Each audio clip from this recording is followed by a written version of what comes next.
Bismillahirrahmanirrahim.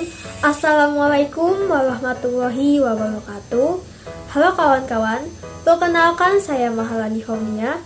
Saya berasal dari kelas 11 MIPA 4. Pada kesempatan kali ini, saya akan mempresentasikan materi Sistem dan Dinamika Demokrasi Pancasila untuk memenuhi penugasan PPKN. Apakah kalian tahu makna demokrasi menurut bahasa Yunani? Kata demokrasi berasal dari dua kata dalam bahasa Yunani, yaitu demos yang berarti rakyat dan kratos yang berarti pemerintah. Sehingga demokrasi diartikan sebagai pemerintahan rakyat.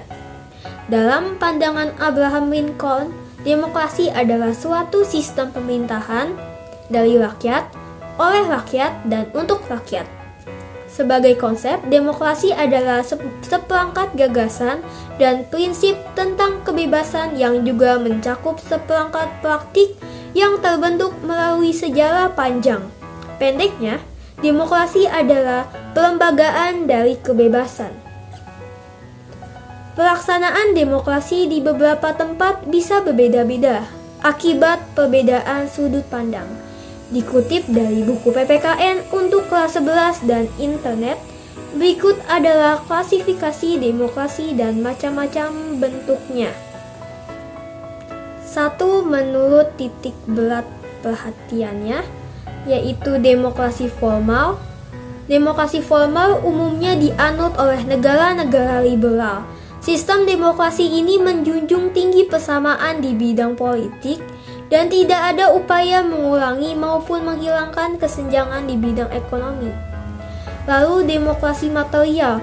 Demokrasi material dianut oleh negara-negara sosialis. Demokrasi ini berfokus menghilangkan perbedaan di bidang ekonomi dan tidak memperhatikan, kadang sampai menghilangkan, persamaan di bidang politik. Lalu demokrasi gabungan. Demokrasi gabungan biasanya dianut oleh negara-negara non-blok. Demokrasi ini mengambil kebaikan dari bentuk demokrasi formal dan material. Hal-hal negatif dan demokrasi formal dan material akan dibuang atau tidak diterapkan. Lalu kedua, berdasarkan ideologi. Pertama, demokrasi konstitusional atau liberal.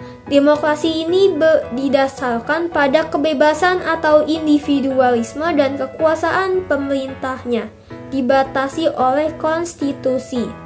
Pemerintah tidak diperkenankan ikut campur dan bertindak sewenang-wenang terhadap rakyat.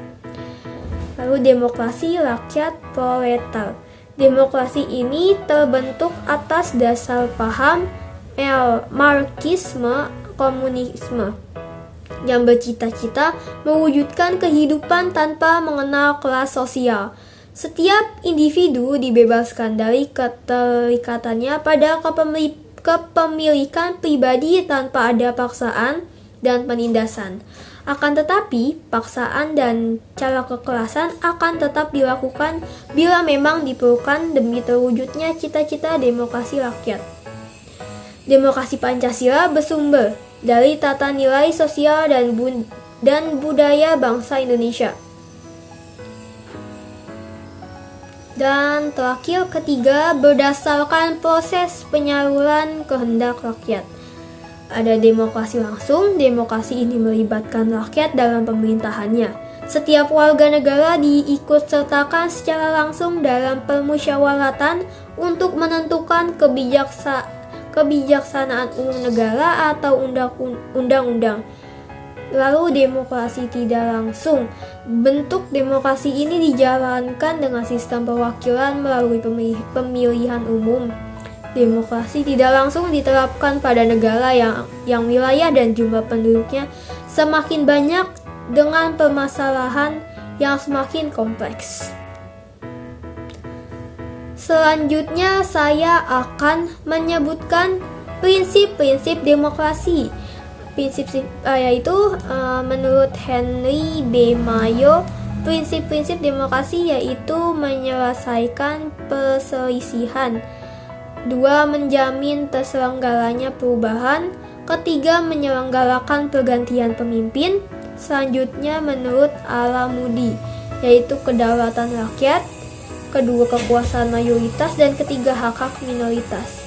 Setelah itu ada pilar demokrasi konstitusional Indonesia menurut Pancasila dan UUD Negara Republik Indonesia tahun 1945 berjumlah 10, yaitu 1. Demokrasi yang berketuhanan yang Maha Esa, kedua demokrasi dengan kecerdasan, ketiga demokrasi yang berkedaulatan rakyat, keempat demokrasi dengan rule of law, kelima demokrasi dengan pemisahan kekuasaan negara, keenam demokrasi dengan hak asasi manusia, ketujuh demokrasi dengan pengadilan yang merdeka, kedelapan demokrasi dengan otonomi daerah, kesembilan demokrasi dengan kemakmuran, dan kesepuluh demokrasi yang berkeadilan sosial.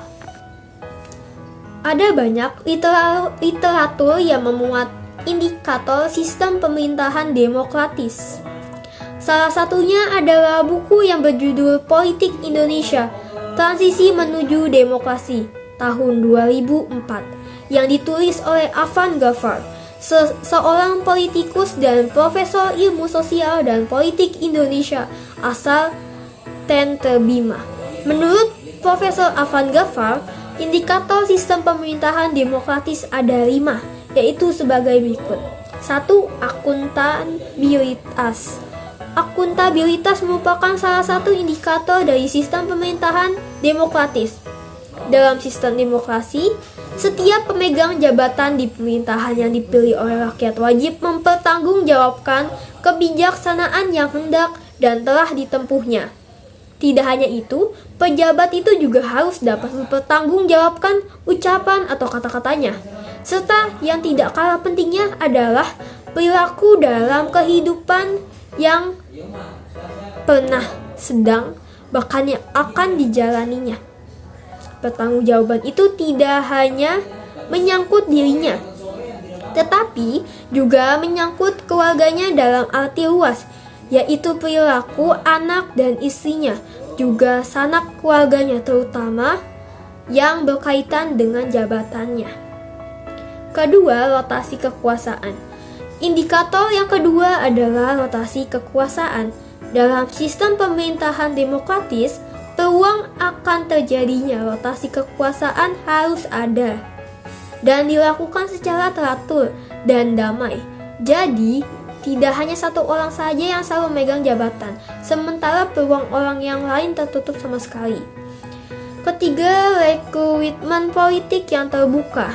Indikator yang ketiga adalah adanya rekrutmen politik secara terbuka. Dalam sistem pemerintahan demokratis yang memungkinkan terjadinya rotasi kekuasaan, diperlukan satu sistem rekrutmen politik yang terbuka. Artinya setiap orang yang memenuhi syarat untuk mengisi suatu jabatan politik yang dipilih rakyat mempunyai peluang yang sama dalam melakukan kompetisi untuk mengisi jabatan politik tersebut. Keempat, pemilihan umum. Indikator yang keempat adalah pemilihan umum. Dalam sistem pemerintahan demokratis, pemilu dilakukan secara teratur.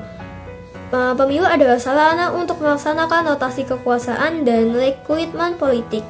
Setiap warga negara yang sudah dewasa mempunyai hak untuk memilih dan dipilih dan bebas menggunakan haknya tersebut sesuai dengan kehendak hati nuraninya. Dia bebas untuk menentukan partai atau calon mana yang akan didukungnya tanpa ada rasa takut atau paksaan dari orang lain. Pemilih juga bebas mengikuti segala macam aktivitas pemilihan seperti kampanye dan menyaksikan penghitungan suara. Pemenuhan hak-hak dasar. Indikator yang kelima atau terakhir adalah pemenuhan hak-hak dasar. Dalam sistem pemerintahan demokratis, setiap warga negara dapat menikmati hak-hak dasar mereka secara bebas, termasuk di dalamnya hak untuk menyatakan pendapat, hak untuk berkumpul dan berserikat, serta hak untuk menikmati pers yang bebas. Berikut ini periodisasi perkembangan demokrasi Pancasila, yaitu pertama periode 1945 sampai 1949. Pada periode ini, pelaksanaan demokrasi baru sebatas berfungsinya pers yang mendukung revolusi kemerdekaan. Kedua, periode 1949 sampai 1959. Demokrasi parlementer atau liberal. Pada periode ini terjadi 2 kali pergantian konstitusi, yaitu pertama konstitusi RIS dan kedua UUD 1950. Ketiga, periode 1959 sampai 1965. Pada periode ini keluarnya dekret presiden tanggal 5 Juli 1959 yang mengubah konstitusi negara menjadi UUD 1945 dan menjadikan Indonesia menganut demokrasi terpimpin. Keempat, periode 1965 sampai 1998 atau bisa dikatakan sebagai Orde Baru atau konsep demokrasi Pancasila. Pada periode ini tetap dilaksanakan pemilu 6 kali namun secara tertutup. Orde Baru dipandang mampu mengeluarkan bangsa dari keterpurukan. Kelima, yaitu periode 1998 sampai sekarang. Di periode ini diberi ruang kebebasan pers, diberlakunya sistem multipartai dalam pemilu, membuka kesempatan rakyat untuk berkumpul dan berserikat sesuai ideologi dan aspirasi politiknya. Pola rekrutmen politik untuk pengisian jabatan politik dilakukan secara terbuka dan sebagian besar hak dasar rakyat terjamin, yaitu menyatakan pendapat, kebebasan pers, dan lain-lain. Sekian dari saya.